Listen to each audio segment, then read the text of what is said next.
We're interrupting programmes to tell you that Diana, Princess of Wales, is gravely ill in intensive care in Palace's Salpêtrière Hospital after being seriously injured in a car crash which killed her friend, the Harrods Air Dodi fired. The car is still in the tunnel where it crashed. The accident happened shortly after midnight. Diana and her friend Dodi Al Fayed has been dining at the Ritz Hotel, and we have just received news from the Press Association that in fact her injuries may be more serious, perhaps much more serious than we had imagined beforehand. Policemen clear the way for the princess £17 million richer after her divorce deal. She had everything to live for in that last tragic summer. She was out there having fun. Al Fayed's multi-million-pound yacht. Tonight, another royal controversy sparkles. Not only was he known as a playboy, but he was engaged to somebody else. She looks really quite sexy, but then she's a single woman in her 30s. Why not? Falling in love with a doctor and a heart surgeon to boot. I mean, it's astonishing.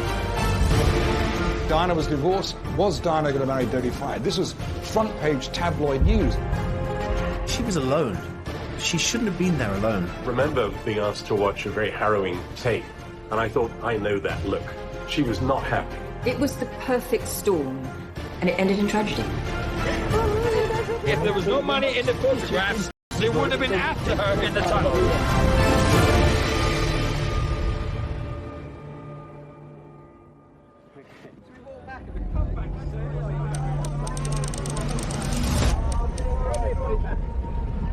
In your own time, gracefully. Right. No, there isn't going to be an announcement. There is a statement which is being faxed to the Press Association, but it's not going to be read out. Hold them out.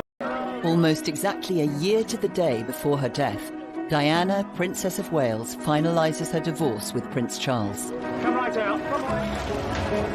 Policemen clear the way for the princess this evening as she leaves a London hotel. Grim-faced, but £17 million richer after her divorce deal, ITN has learned authoritatively. A lot of water had gone under the bridge between Charles and Diana. All the unhappiness, all the War of the Waleses, all the book writing and the television interviews and things, all of that was over. Diana never wanted a divorce. She told me that when we were together at the palace, and she was saying it's not what I'm looking for at all. And after that, I think she began to put her life together again. She looked fit, she looked great, she was an international celebrity on the world stage. Let me put it this way, I thought she was a kind of a cross between but she had the compassion of a nun. She became an absolute global superstar. She even had folk like a certain Donald Trump trying to date her. Diana's divorce settlement allows her to remain in Kensington Palace. She maintains an office, but no longer has access to a full team of royal staff. Diana was downsizing. She was still living in apartments 8 and 9 at Kensington Palace, but now she had to pay for her own staff. Suddenly, people started to disappear. And in the end, there were very few people left. There was me, the chef, and a part-time dresser. And that was it. She jettisoned her bodyguards, which was not a good idea, actually, her protection officers. And she said, I went downstairs to get in the car the other day and there was no petrol in it. And I'd quite forgotten you got to fill your car up with petrol. So she was learning a new way of existing. I think any woman who finds herself divorced at that stage of her life, mid-30s, you know, you've got to learn to stand on your 2 feet. Diana firmly believed that something special would happen, that a role would be given to her, that she could continue in a new life and represent her country. That was important to her.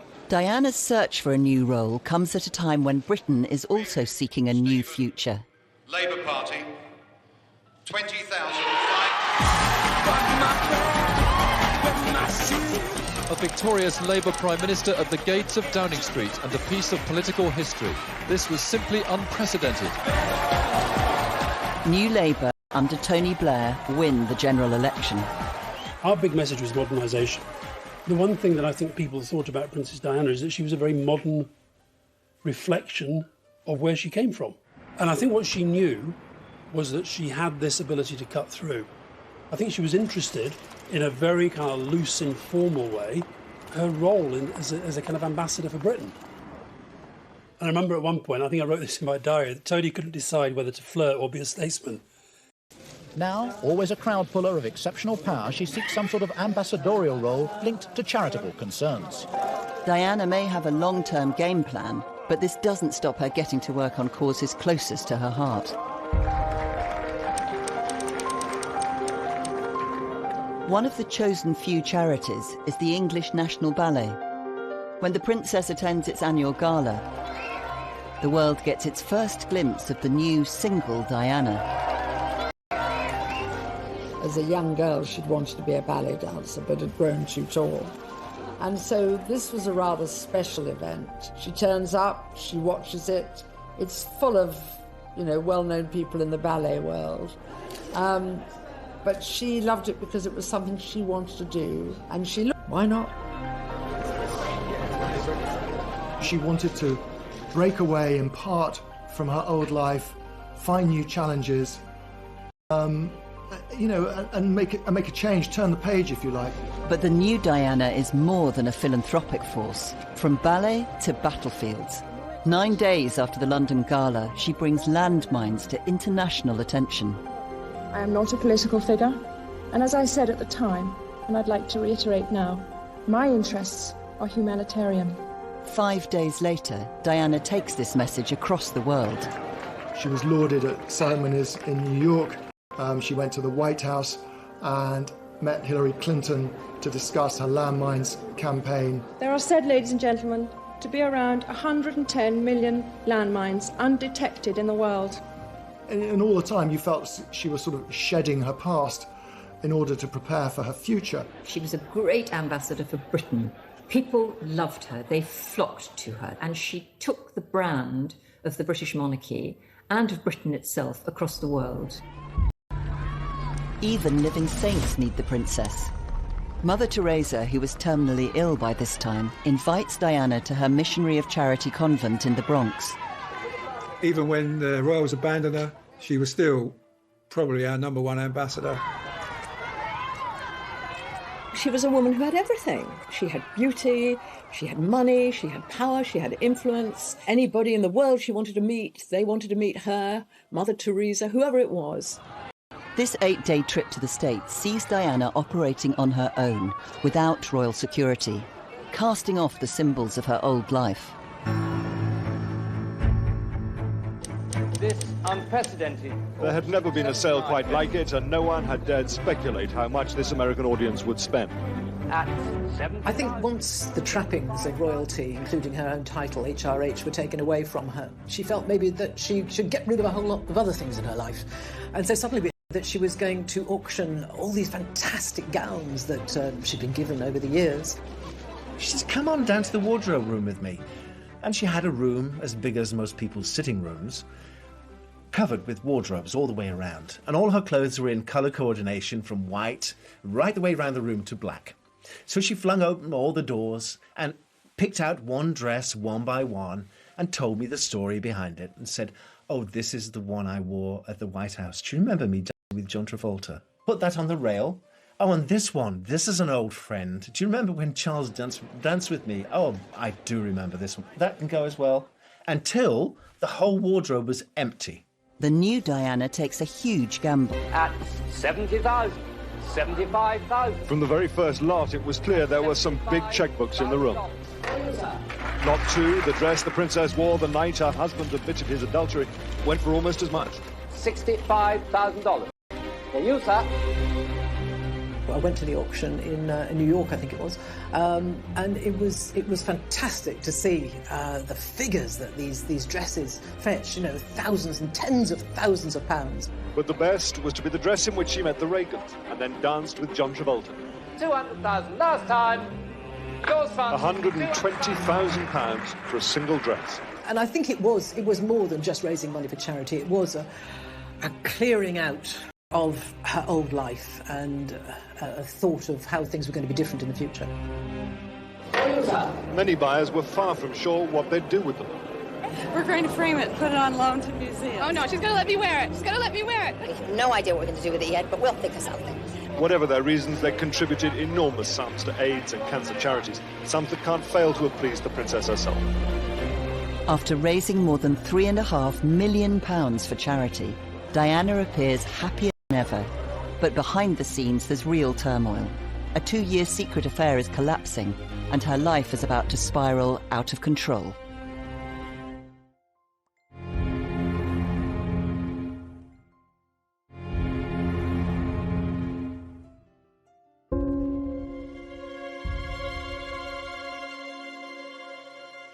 Diana celebrates her 36th birthday at the Tate Gallery in London.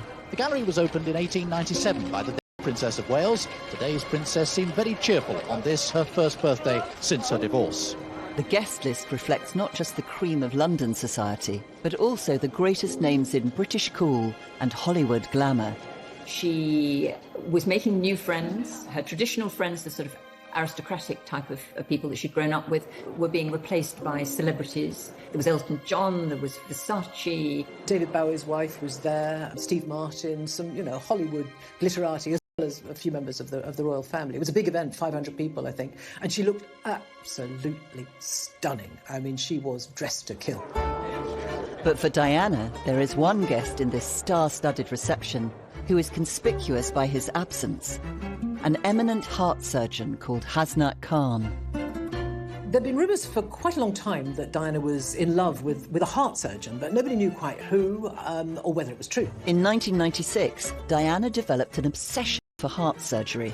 She received much criticism for allowing a film crew to follow her into the operating theatre.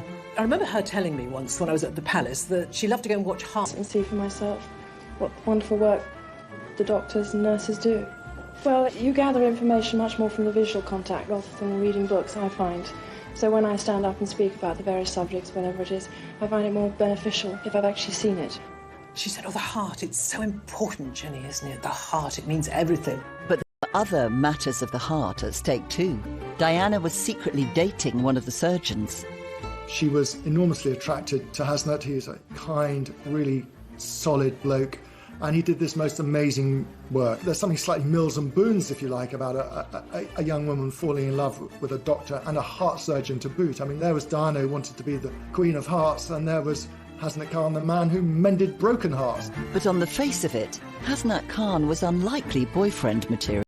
Here's Diana, working out, eating healthily, and there's heart surgeon Hasnat Khan, drinking Coke, eating burgers, overweight, not working out.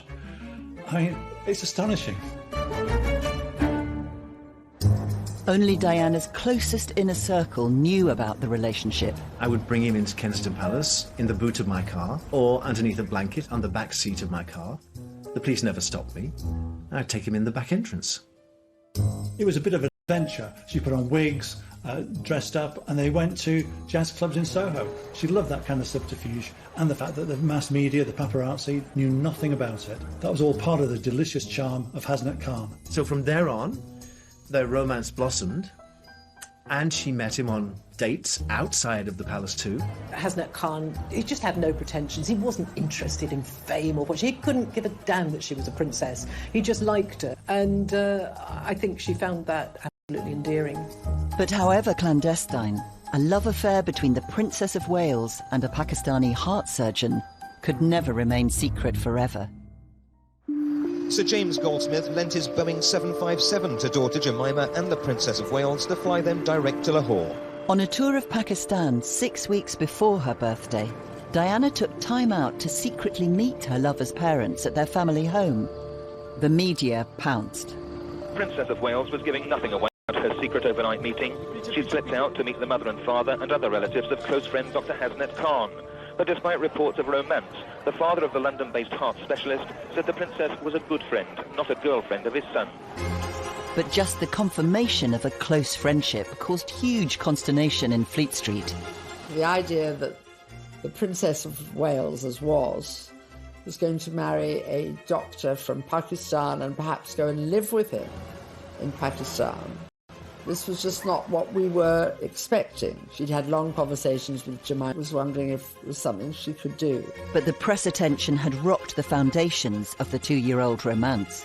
He didn't want anything to do with the hullabaloo. He wanted to just be a heart surgeon, and I can understand that. And so, it's difficult for someone like Princess Diana, like any superstar, to form a relationship where the other person in the relationship would continually come under a microscope.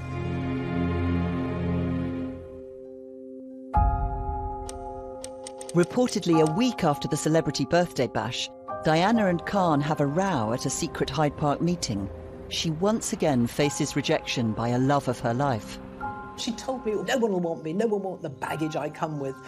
And in the end, she was right, because he felt he didn't want to live in that kind of goldfish bowl with that kind of limelight. His world was so utterly different from Diana's, and it was very hard to see how he could be her plus one and she could be the wife of a hospital doctor.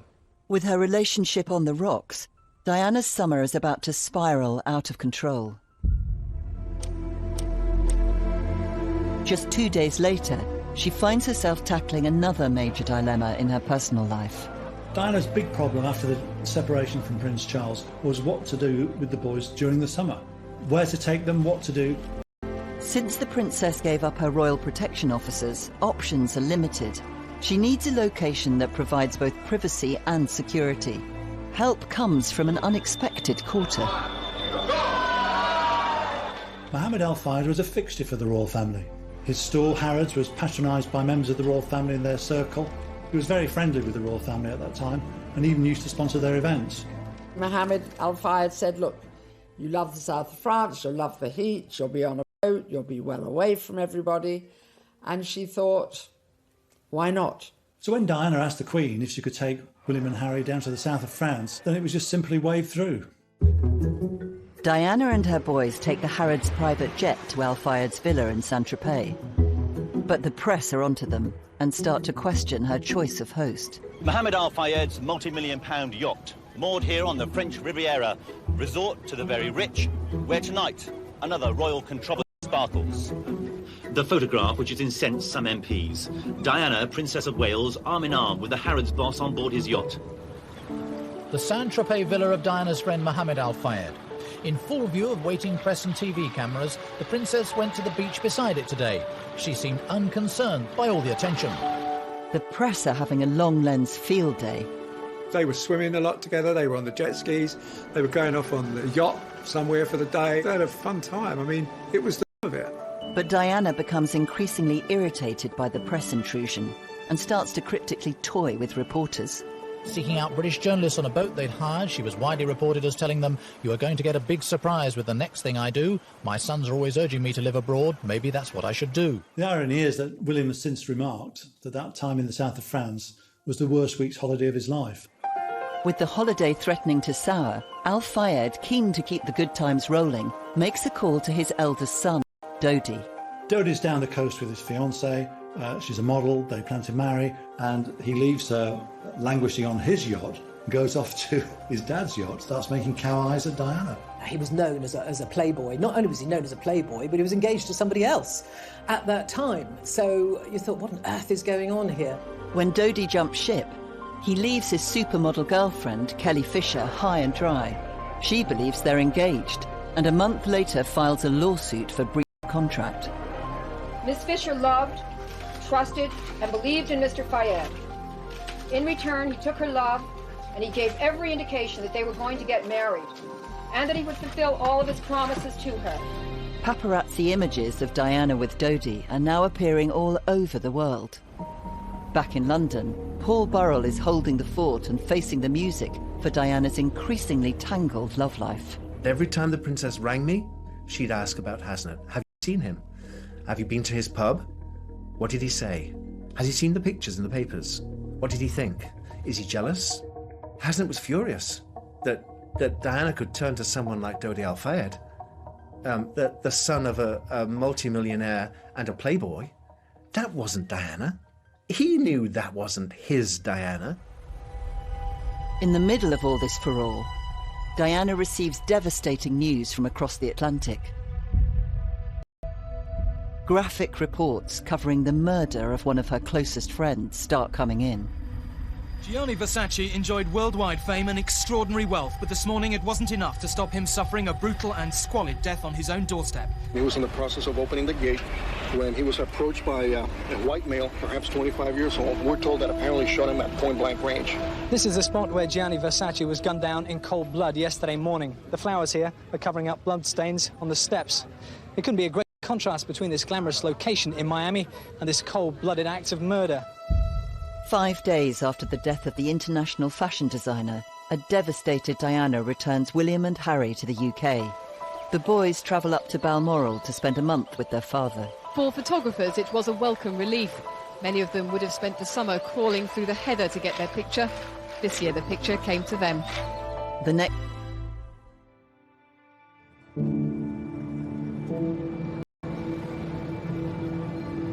Throughout the city, people came together to pay a last tribute to one of the world's best fashion designers. The Princess of Wales, a Versace devotee, said she was devastated by his death. She made her way to the front row, sitting between two stars from the world of music, Elton John on her left, Sting on her right. It deeply moved her. This was only months before she'd die herself. And here she was, sat at Gianni's funeral. She couldn't comprehend it. Death seemed to haunt her towards the end of her life. She was so consumed by thinking it might happen to her. The next time many of Diana's celebrity friends will be together would be at her own funeral.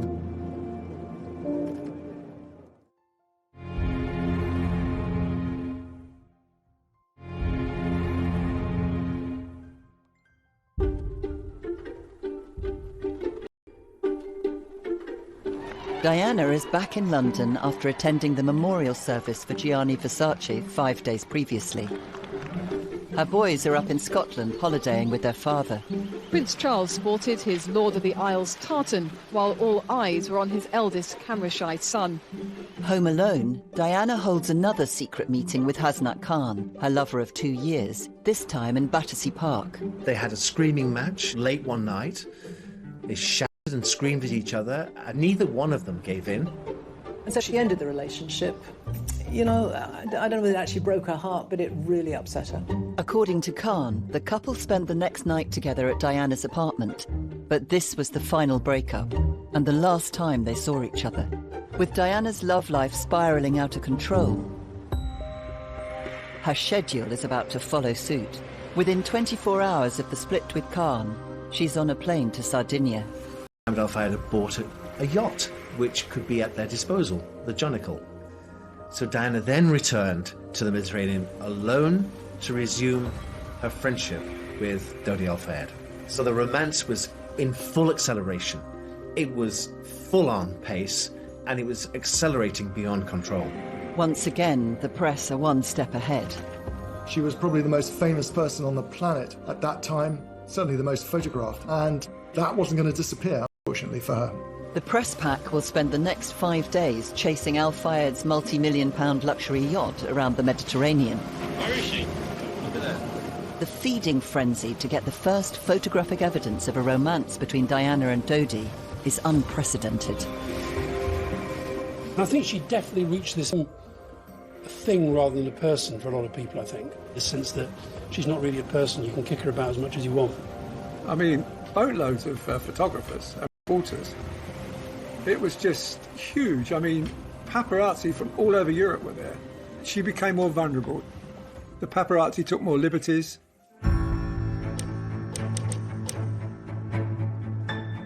It takes less than a day for the paparazzi to start striking tabloid gold.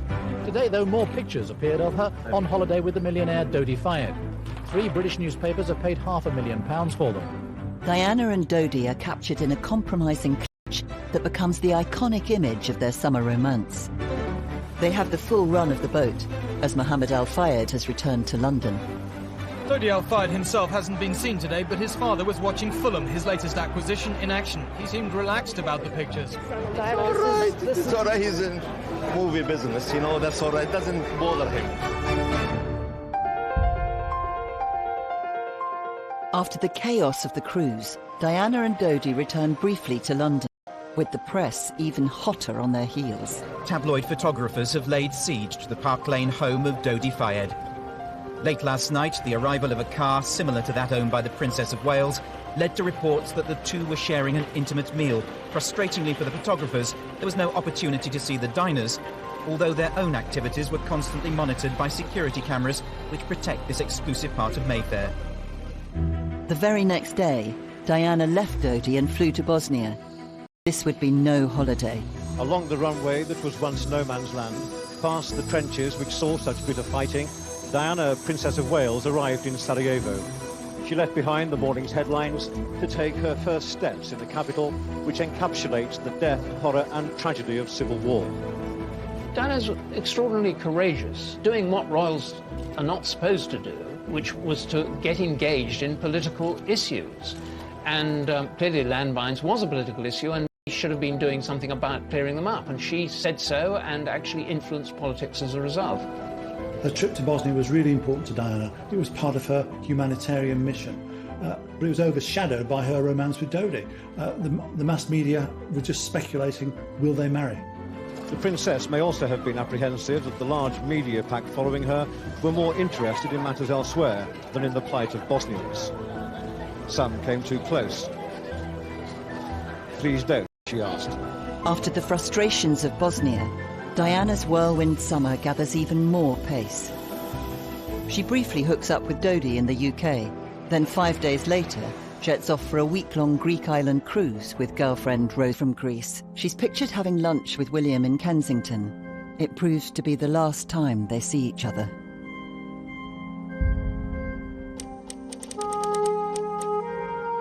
That afternoon, she flies with Dodi for a third, final trip to the south of France. The Jonquil once again tours the Mediterranean, with the paparazzi chasing her from port to port. She ends up back in Sardinia. Dodi and Diana had spent a few very happy days on board the yacht, had a lot of fun together, but it was time to go home. I think they'd actually extended their trip by a few days. The princess rang me from the boat originally and said, "We've gone to be a day late. I should be coming home tomorrow, but Dodi has to go to Paris to do work for his father. I have to go to Paris with him because there's no other way I can get home. I'm on the Harrods jet.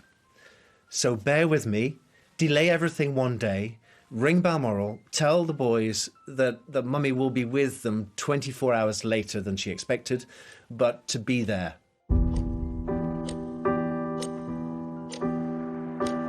Dodi and Diana leave Sardinia in the Al Fayed family's private jet. They went via Paris because his father, Mohammed Al Fayed, owned the Ritz in Paris. I think it had recently been refurbished. He quite wanted to show that off. At the 2008 inquest into Diana's death, grainy CCTV images taken near the Ritz that afternoon capture paparazzi on motorbikes lying in wait. There's a kind of hysteria that overcomes the mass media every so often. And just imagine you're Diana sitting in a limousine and the paparazzi are all around you on the road into Paris, and some stupid scooter drivers are trying to take pictures of you. And during that madcap drive into Paris, she told Dodi, somebody will get killed.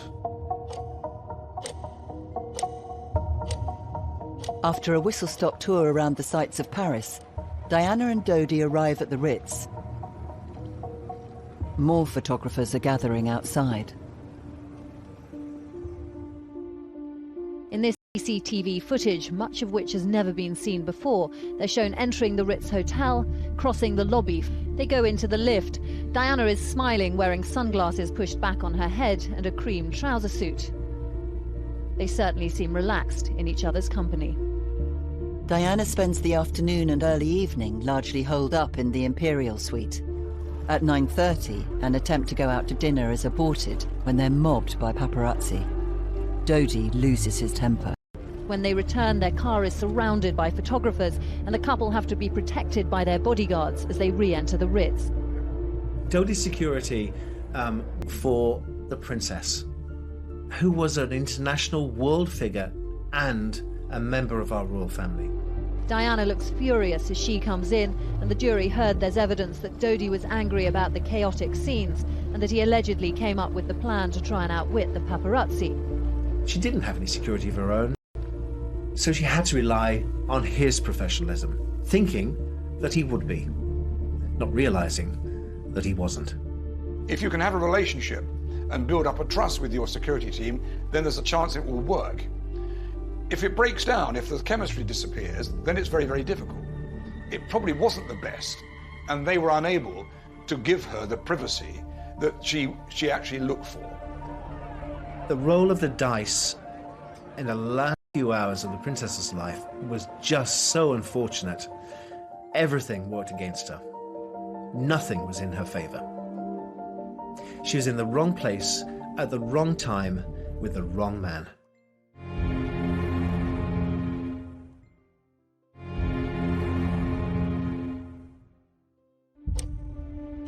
Diana, Princess of Wales and Dodi Al Fayed are under siege in the Ritz Hotel in Paris. Over the last weeks, days and hours, their every move chased by paparazzi. The 2008 inquest into Diana's death used CCTV to meticulously piece together a precise timeline of their final minutes. Hundreds of photographers are now gathering outside. Diana is totally reliant upon Dodi and his security team. So he phones his father and says, should we stay at the Ritz or go back to the apartment? And his father made that fateful decision, go back to the apartment. I don't quite understand why, once they were cornered, why they didn't just stay there.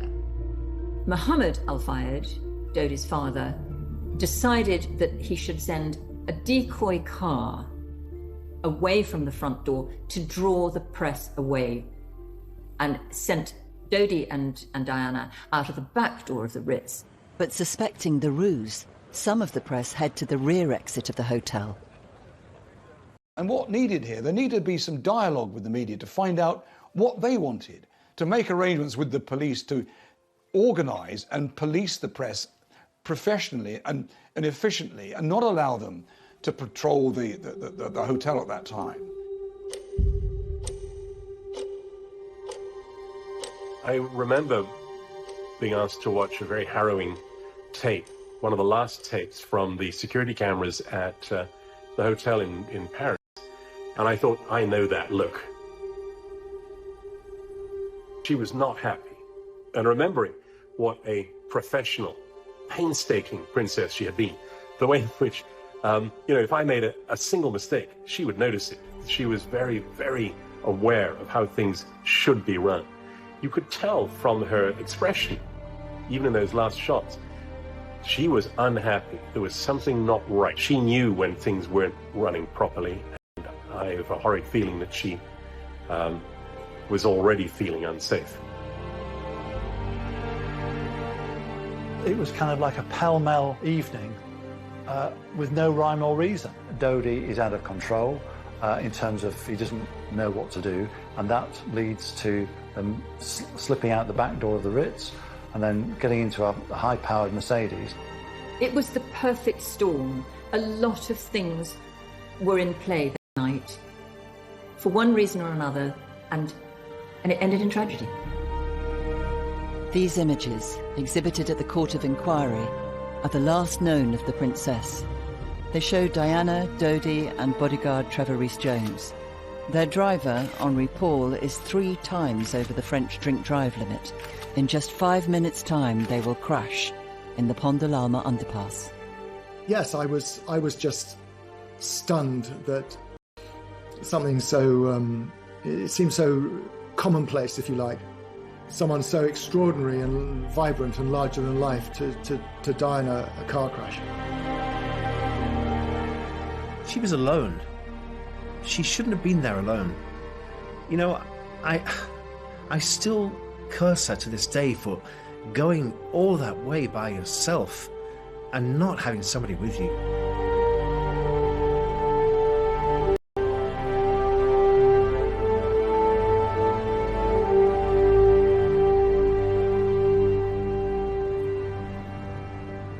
The Mercedes saloon they were travelling in was no more than crumpled metal. It had careered from one side of the underpass to the other. The driver and Dodi Al Fayed died at once. The security man and Diana initially both survived, though ambulancemen spent 2 hours with her at the scene.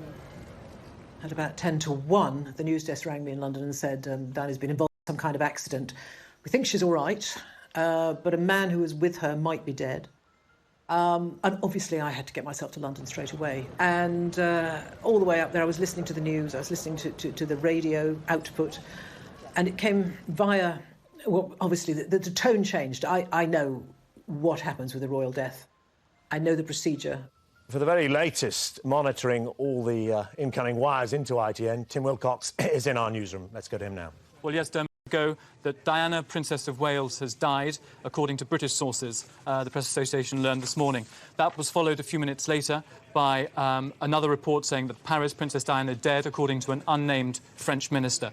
That was followed again a couple of minutes later by a doctor, again an unnamed doctor, confirming that Princess Diana was dead. It was a fast-moving story as well. Things were happening, the arrangements for Diana's body to be brought back, who was going to go to Paris. There was a lot to say. As well as Prince Charles, Paul Burrell heads to Paris to bring the princess home. I got to Paris on the first plane the next morning, around about 6 o'clock in the morning. And I was met by the British ambassador, who took me to the hospital. And that was a whole different scene. There were so many people.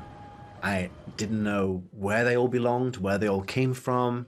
There were people in gowns, there were policemen, there were people in shadows, and I was just away with it. Barely 3 hours ago, Prince Charles arrived in a cortege at the Pitié-Salpêtrière Hospital in central Paris in the British ambassador's car. He was greeted by President Chirac, flanked by the Presidential Guard, a rare French tribute. A sad Madame Chirac kissed on the hand by the Prince. Prince Charles makes the decision to see Diana's body. And when he came out, he was white. He was white. He was literally shaken. I'd never seen him like that before.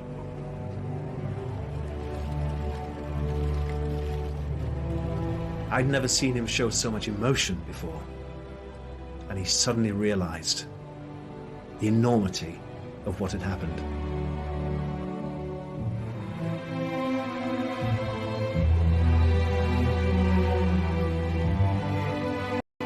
Within the past few minutes, the aircraft carrying the body of Diana, Princess of Wales, has arrived at RAF Northolt in West London.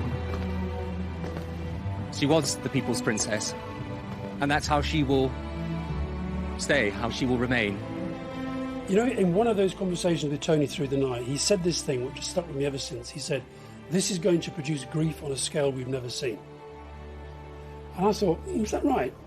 I got picked up by a car, and there was a woman driver who was crying. And I think this was the moment that I thought, oh, this is maybe going to be much, much bigger than anybody can imagine. So we got into the cars and we drove into London, and then we were greeted by the most incredible sight of people on footbridges, throwing flowers on opening, and people just getting out on the motorway as the cortege just led its way into London. There was a long queue of people waiting to sign the Book of Condolence. And then I got out of the car and went up to a man. I remember he had a beard and he was middle-aged, and he just looked at me and burst into tears. And I thought, my gosh, this feeling is real. And that was the beginning of the most extraordinary week for me and for the whole country, really. Behind a coffin shrouded in the royal standard and adorned by a spray of her favourite white lilies, drove her two sons, Princes William and Harry, bringing their mother back home. Diana's summer ends in tragedy. A nation unites in grief,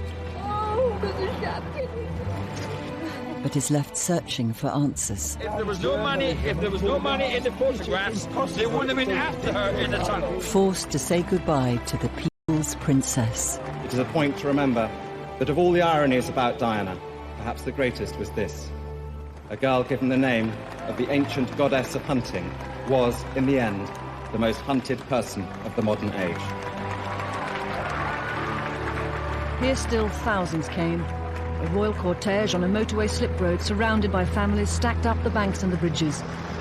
In life, Diana had touched unlikely and unloved places. Today, in death, in an unremarkable urban landscape, she did the same.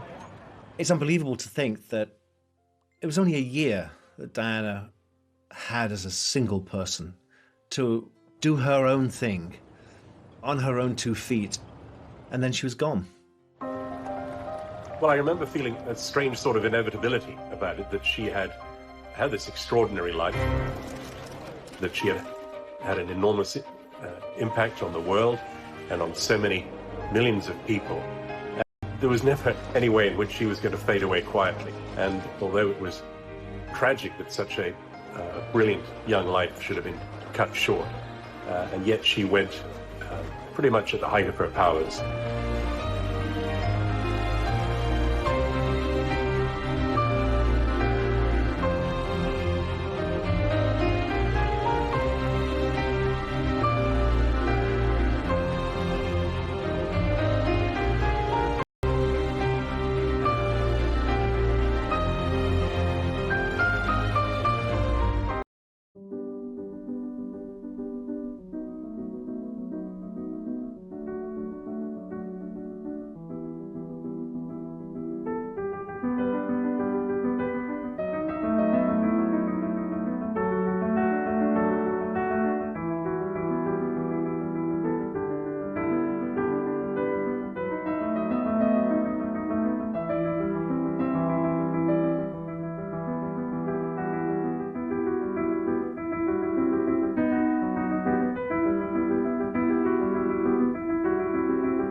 shoot all.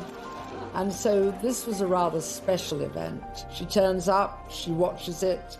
It's full of, well-known people in the ballet world. But she loved it because it was something she wanted to do, and she looked, why not? She wanted to break away in part from her old life, find new challenges, and make a change, turn the page, if you like. But the new Diana is more than a philanthropic force. From ballet to battlefields. 9 days after the London Gala, she brings landmines to international attention. I am not a political figure, and as I said at the time, and I'd like to reiterate now, my interests are humanitarian. 5 days later, Diana takes